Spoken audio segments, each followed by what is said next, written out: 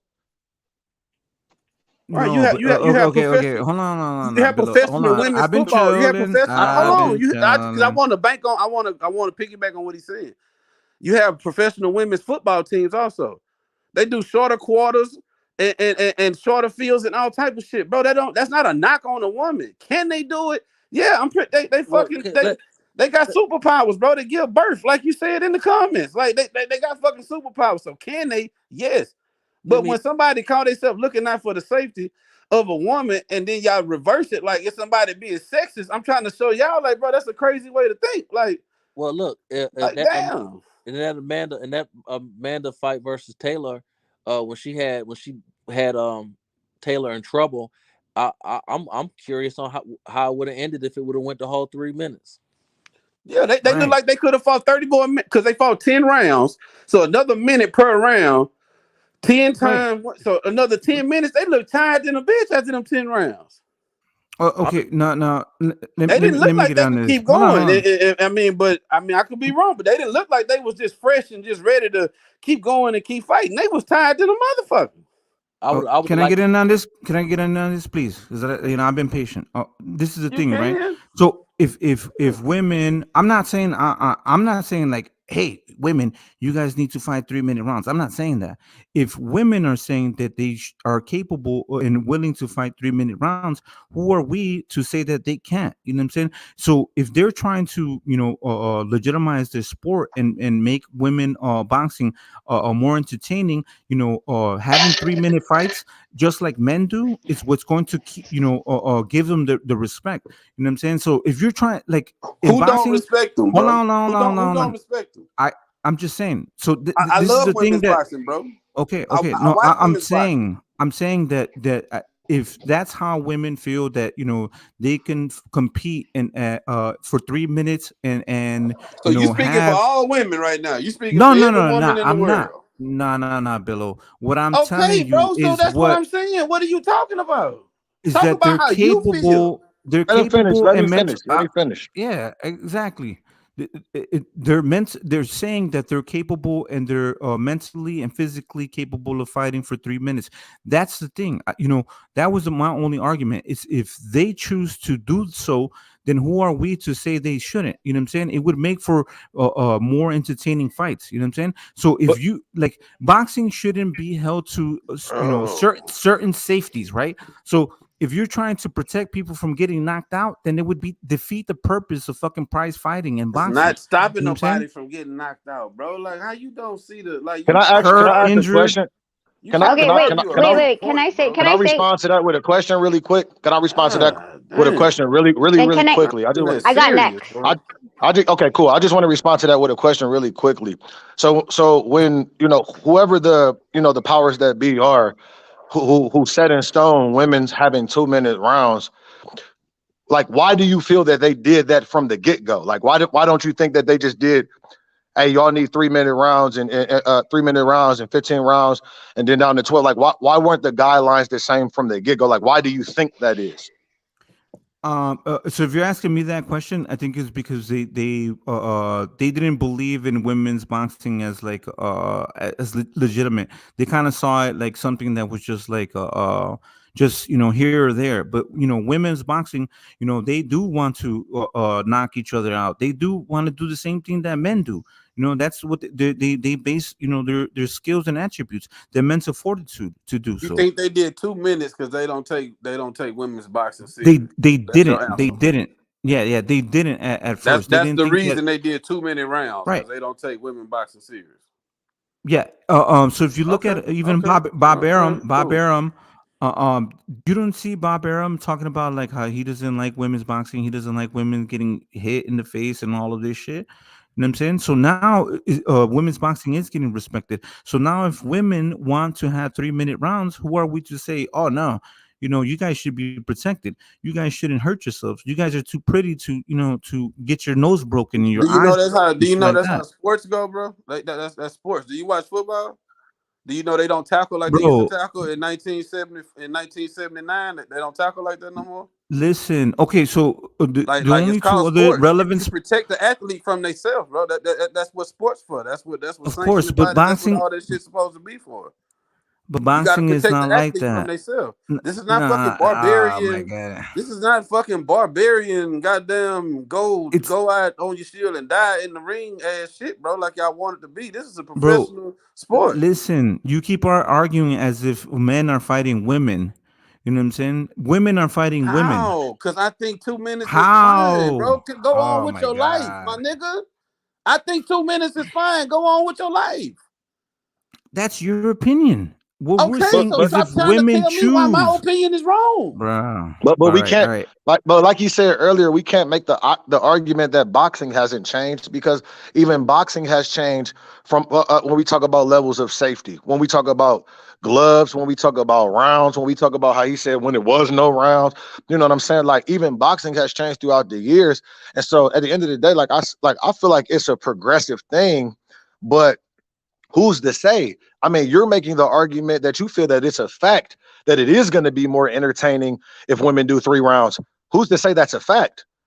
I actually don't believe that's a fact. I don't believe it will be more entertaining for them to do 3 rounds. I believe that it will be very entertaining for them to continue at 2. Do I believe that there may be a time? Maybe, but as it sits right now, I believe that it's entertaining. And like you said, at the end of that fight, it wasn't like you said, "Hey, this fight is gonna be better." It's like, "Oh yeah, they're pretty much done."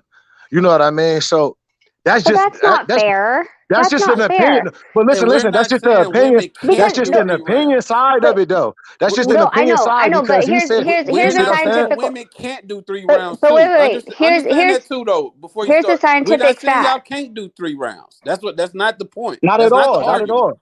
That's not Not the at all. argument.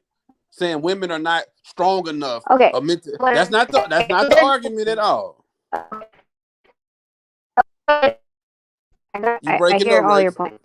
You breaking up. The first point I bring up. Can you hear me? Can you hear Yeah, me? I can hear you better. Yes, ma'am. I can hear you better now. Now you breaking back up. What is going on?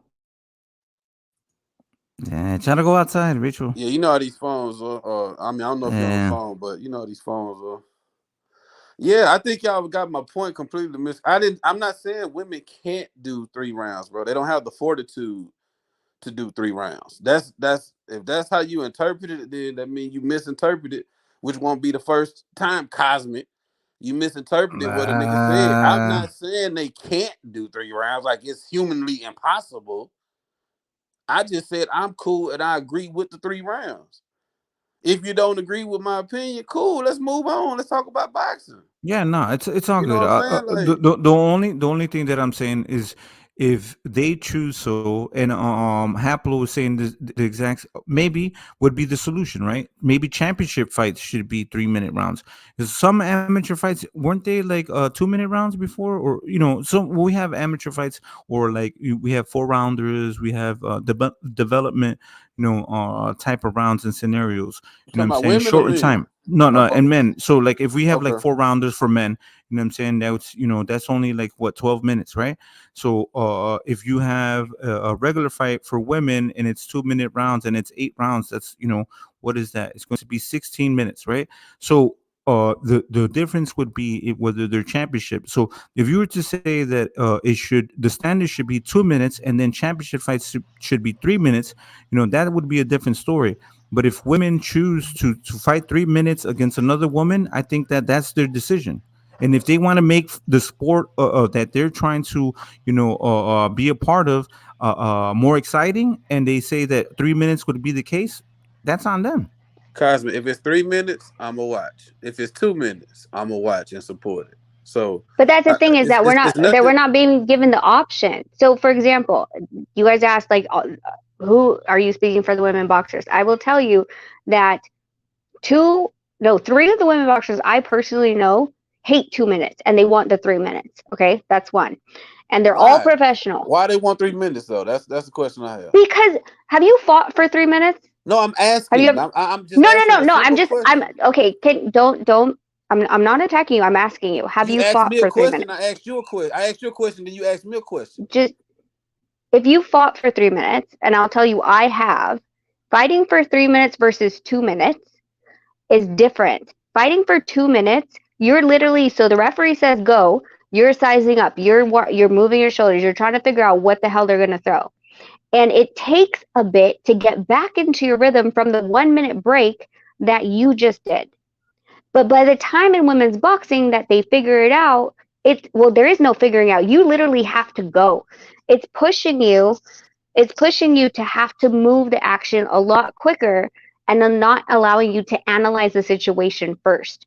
So 3 minutes for me was always like, okay, well, let me see what she's coming out with. I don't know what her coach said in her goddamn corner, so I'm gonna see. I'm gonna motion her out. I'm gonna feint her, whatever, and see if she bites on anything. Let's see what her coach told her.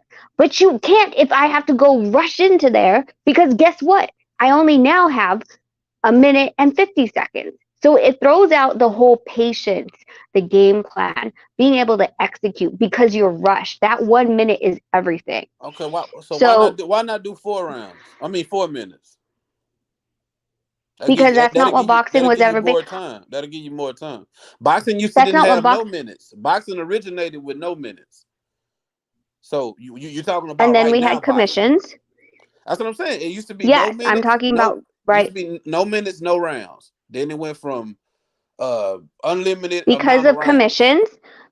Because of commissions. So and why is it 3 because minutes? of all the sanctioning bodies. Why Because the commission and the sanctioning bodies were the ones that made it that way. Now they created this rule, and when they created it, everyone abided by it. But when Why it did was they created create it? for women, Why did they create 3 minutes? Why did they create it? for the safety of the boxers. Exactly. Oh, okay. Exactly. Right. So what are But we saying okay about? So I'm what's sorry. wrong? Did I miss something? What's wrong with looking out for them? What they consider looking out for the safety of women? What's is something wrong Why with do I trying to? need you looking out for the Why do safety we of need them women when looking out I'm the for one in the us? ring? Why do we need them looking out Why for us? does anybody? We're Why did they need to look out for us in the first place? because it was a government body that came in and said that there needs to be a sanctioning and a commission that oversees the rules and regulations and the health of a boxer. Okay, that's the same Okay. reason why it's 2 minutes. But Exactly. that okay, so explain to me what why is there a health of a woman and you're telling me that it's the health of a boxer? Are we talking about the health of a boxer per se or the health of a woman that you're putting in a category? You know exactly what I'm saying. Why is it No. 3 minutes Explain instead it. of 4 minutes? Why? If you would like 4 minutes, Do you see get men? 4 minutes. Do you see men complaining and saying we want 4 minutes? That's not it. What I'm saying is that the level of sexism in men and women, and if you want to say all That's what I'm of our saying. Y'all health try to put matters, that in then everything. Everything is not sexism. Everything is then not then sexism, bro. why are we down to 2 minutes? Explain the science that is behind that. You can't And if you're explain going the to tell science me that behind it's 3 safety, minutes. You can't explain the science behind 3 minutes. So why you think I can would explain you the science behind 2 look minutes? at the past champions? Why don't you look at the That's past not no champions and the science. You're thing not explaining the science they for have 3 done minutes. medical studies and had implemented more medical testing due to the damages that the fighters in the past have gotten ever since that they aged and got out into the sport. Like There's who? Like medical who? Nobody's disputing that research. though. Like who? No Like one. who? So why are you telling me that No, I'm you don't know asking why who. there's 3 Who they minutes? did these studies on? Who? What fighters? What specific fighters that you know of? You really have absolutely no idea I'm asking which you a fighters question. have What actually. specific fighters? Because it get to a point where some people are trying to prove a point instead of just coming together with common sense and agreeing or agree to disagree. Like you don't know none of this. Like who we talking about? Who the studies was on? People that fought 3 minute rounds. Because Muhammad Ali fought No. 3 minute rounds. He just fought 15. He fought 3 more rounds, but he fought 3 minute rounds. Which is why they decreased it. And what happened to him? Okay, you had What was the damage Roger Mayweather that fought he Roger sustained? Mayweather fought 3 minute 12 rounds. Mm-hmm.